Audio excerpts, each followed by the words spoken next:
Hi, everyone, and welcome to If She Knew, a podcast where we talk about mental health, vulnerability, and all sorts of real life experiences that a lot of people go through but don't really talk about.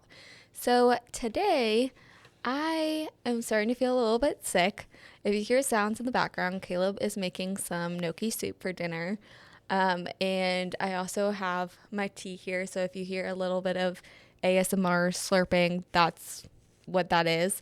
But I think I'm getting a cold because Caleb was just sick recently and I had a headache and a sore throat and stuff today and my nose is running. So I think I'm starting to get sick, but that's okay. I'm going to take a little bit of a rest later. But I wanted to start off this podcast by talking about this book that I just got. It's called Inherited Hunger. And I found this book on TikTok. It's a poetry book basically all about PTSD, depression, anxiety, family traumas, relationship traumas. And I just decided to get it because I feel like a lot of the stuff that I was seeing in it was just really relatable. And honestly, I think, trigger warning, that it could be a little much to read if you're going through something really fresh. But to help you process things that you've gone through in the past, like I think reading this, it's definitely relatable and it definitely brings up some stuff. But it makes you think about it and process it more. So if you're interested in that, it's called Inherited Hunger. I just got it off of Amazon, but I thought it would be interesting to, if it goes along with what I'm talking about in the podcast, just reading one of the poems. So today I want to read this one. So here it goes. The black sheep, the one they didn't want to speak, who chose to speak anyway, who was taught that blood was thicker than water, always thirsty for love from her mother and father, bleeding from wounds that they inflicted and justified as necessary for growth. The one who never felt welcome at home, who was taught that love wasn't freely given, it was earned, and forced to learn lessons that didn't need to be learned. The black sheep, the one they blamed for not quietly accepting the pain, distinct in the inability to conform to dysfunction and toxicity, fighting the curse within, passed down by family, born to carry the darkness into the light, brave enough to tell the truth and not keep it inside, rebellious in my desire for change, and punished for all the secrets I refuse to keep. I am the black sheep. And I just wanted to read that because I thought that it was really interesting when I was reading it, because growing up, I did not think of myself necessarily as the black sheep. I honestly would say like my older sister was more that, because she was very, at least from the outside, not necessarily how she felt on the inside, but she portrayed a very strong, rebellious individual that was very independent, wanted to do things on her own. She'd put up a fight with you. She would backtalk you, and if you said something she didn't like, she would tell you. And she didn't really let people walk over her. And that's kind of why I never really thought of myself in that way, because I kind of was just there, scared about everything. And I wanted to cause the least amount of chaos. I wanted to be quiet. I wanted to do what I was told, behave, don't sneak out, don't break any rules, get good grades, and just make it as easy as possible, and not get in trouble. And I was just scared of everything. So I was pretty much just like living in the background until recently. I obviously started talking about my mental health journey and sharing stuff about my family trauma and things that have impacted my mental health. And it's not something that I would have done a few years ago. Like I've said many times on this podcast before, we didn't talk about mental health growing up, and we definitely didn't talk about our feelings. And I was not one to challenge my parents. But recently I've grown into being able to have conversations about mental health and realizing how important it is to share my story and to share not only my story, but have conversations with other people about their experiences and make it known that a lot of people are going through this and it's something that needs to be talked about. And I know that a lot of people think that things should be kept private within your family, like you shouldn't share this stuff online. And I think that some people might think of me that way, but I don't really care, to be honest. Like this line says, born to carry the darkness into the light, brave enough to tell the truth and not keep it inside. It takes a lot of courage and vulnerability to share the things that are going on in your life, the things that have happened in your past, trauma. It's a lot of hard things to talk about, especially because it's not normalized. No one really talks about this stuff in high school. You don't normally talk about this stuff with your friends. And it's kind of taboo in society to talk about mental health. So I feel like this generation is finally starting to push to normalize having these conversations and to end generational trauma by going to therapy and processing the stuff that they went through and trying their best to learn about their trauma and learn about how to handle it and cope. And I just think that it's really interesting because I was looking at TikTok the other day, and I know that I'm probably on the mental health side of TikTok. A lot of the TikToks I see are just really devastating. Very, very heartbreaking. A lot of people are just tired, depressed. A lot of people don't want to be here anymore. They don't see a purpose in their life. And it's really sad. It is really, really sad. And it breaks my heart to see how many people are going through that. But it makes it so clear that we are in a mental health epidemic. There are so many people struggling with mental health. And it is something that is continuing to grow and continuing to increase.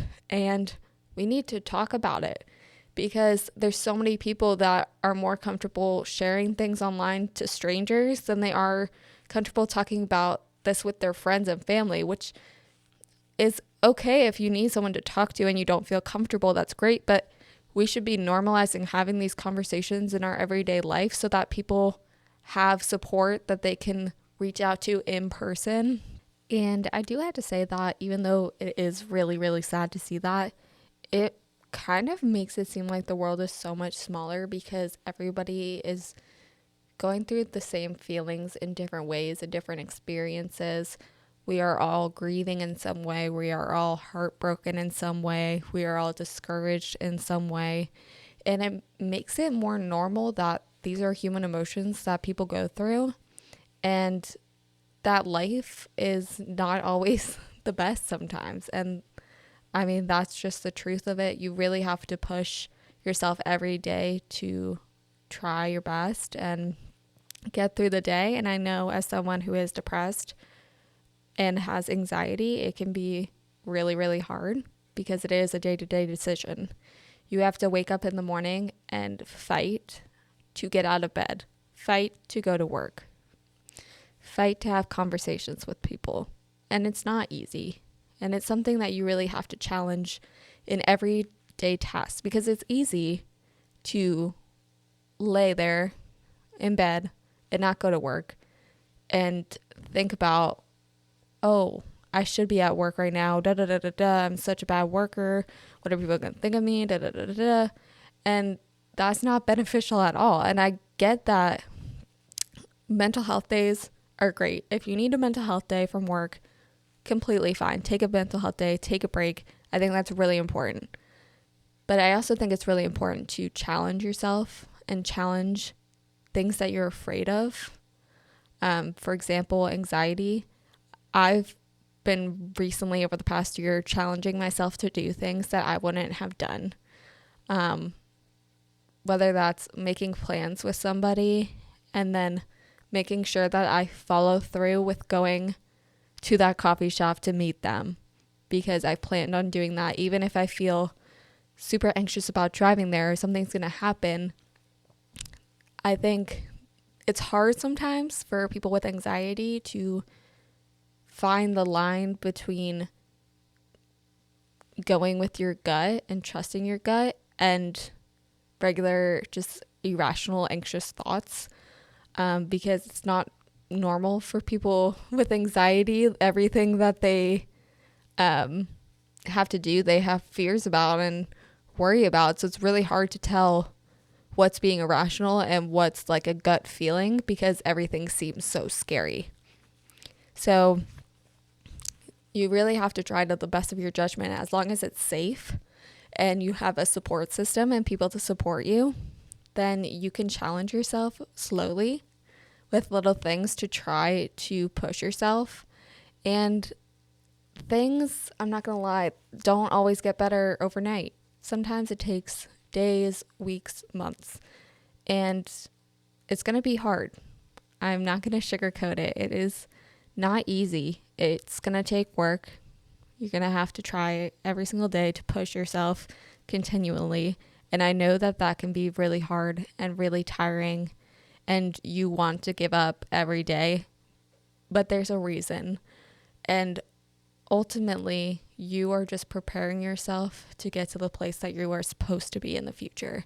There are people in the future that need you, and that you are going to make changes in their life that if you weren't here, they wouldn't have. So it's super important to just keep that in mind, that you have a purpose and that God's timing you need to trust, because even if you want something now, it doesn't mean it's going to happen now or it's supposed to happen now. Sorry, that was Moose. It might be happening 5 years from now, and I know that that can feel rough, that can stink, and you can be like, I don't want to wait 5 years. But you really just have to trust the process and know that, especially when you're in your 20s, it's okay to make mistakes. You should be making mistakes. You should be trying things, challenging yourself, doing things you're uncomfortable with, obviously that are safe, but it's your time, the best time to try new things and mess up and figure out how to live life, because it's your first time truly on your own.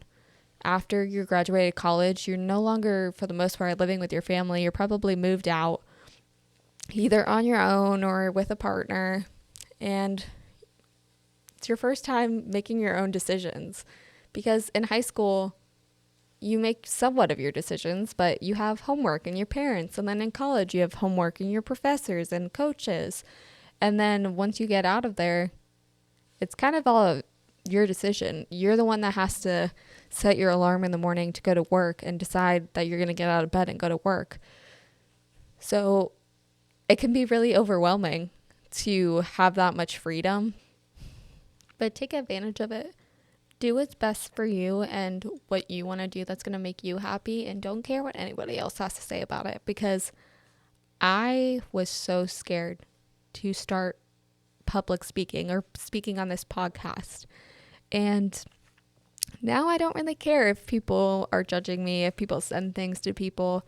It doesn't bother me, because I don't need to find validation in other people. I can find validation in myself. And I think that that's something that comes with time, and definitely something that grows in you as you age, and especially in your 20s. I know when I was in high school, I was not the most confident person. I'm still working on my confidence, but in high school, I was really friendly. I talked to a lot of people, but I just wasn't super confident in myself. I didn't put myself out there much. I didn't sign up to do things. I didn't want to challenge myself because I was scared of being embarrassed, or scared of disappointing people, or scared of people judging me. And I have regrets about that, because I would have loved to try other sports and do other activities and just done theater, something like that, and just tried it out and had fun with it and not care what other people had to say or what other people would think, and not just try to like scrape by in life, but actually live life. There's a saying that's, you have to live your life and not let life just happen to you. And I think up until my 20s, early 20s, I was just letting life happen to me. I wasn't consciously making my own decisions. I wasn't really evaluating what I truly wanted my life to look like or what I like to do. I didn't know anything about myself, and I'm still on that self-discovery journey, but it takes a long time for you to figure out your options. And once you have the freedom to be completely on your own, you can scrape by, but like it gets harder. You can't just scrape by because you don't have people as much telling you what to do anymore, and you're the one making your own decisions. So your 20s are all about learning how to love yourself, learning who you are, what you like to do, what you want to do, what you're passionate about. And that can change every week, every day, every month. It doesn't have to be the same. We're continually growing as a person, and you're not meant to know what you're going to do with your life by the time you turn 18. I wish that was something that someone made abundantly clear to me, because I thought that I was going to go to nursing school, be a nurse, and that was it. And now I'm in a job where it's okay, but I'm not sure that this is really what I'm passionate about or what I want to do with my life. So I think just being comfortable with the unknown and being comfortable with the fact that you're going to make mistakes, there's going to be challenges, life is going to be hard, it's going to be difficult times, but you are going to grow so much and meet so many new people and have so many different experiences, and be comfortable with choosing your own destiny, not feeling like you have to stay in a job because of what other people think, and choosing to take risks and chase your dreams, do what you want to do in life, and not care what anybody else has to say about it. But anyways, I know that was a really random rant, but that's just what I've been thinking about, especially today and this week after watching those TikToks and just seeing how many people are really struggling right now, and how we all are going through similar feelings at the same time. And just knowing that it's normal and that you aren't alone, and that it will get better even though it feels like it won't, and it may just take some time. And I'm going to keep this really short because I do not feel super great. And this was kind of unplanned again this week because our guest got sick this weekend, so we had to reschedule. But I want to keep this short anyways for you guys, because I know the last few podcasts have been a little bit longer, and this has been a busy week, Super Bowl. Go Birds, by the way. Shout out. Huge Eagles fans over here from PA, so we love that the Eagles won. But, we just want to take a little bit of time to relax, and especially because this week is going into Valentine's Day weekend, and I know a lot of people are feeling lonely, to just know that it's okay to spend some time with yourself and to take care of yourself and show yourself love. Go buy yourself some chocolates, go watch a movie, enjoy spending time with yourself. It doesn't have to be sad. You can be completely content, completely satisfied, hanging out by yourself. And I think that some people think that, it's lonely and they get sad because everybody else is going on dates or hanging out with friends on Valentine's Day, which I understand, but you can do things to change your mindset to try to make it more positive and enjoy your own company. Moose is visiting us over here. But I think that's it for today. I'm trying to think of what we have. We have some more guests coming up over the next couple of months. But as always, I didn't say this in the beginning. If you haven't already, go ahead and follow, as well as follow along on TikTok, Instagram, and YouTube under Tierney's Journey, which is at TIERNEYS Journey, as well as rate the pod 5 stars. And I hope that everybody has a good weekend. And if you're feeling lonely, that that there's a lot of people going through the same things right now, and a lot of people that can relate to you, and a lot of people that really care about you. So I hope that you have a great week. Love you. Bye.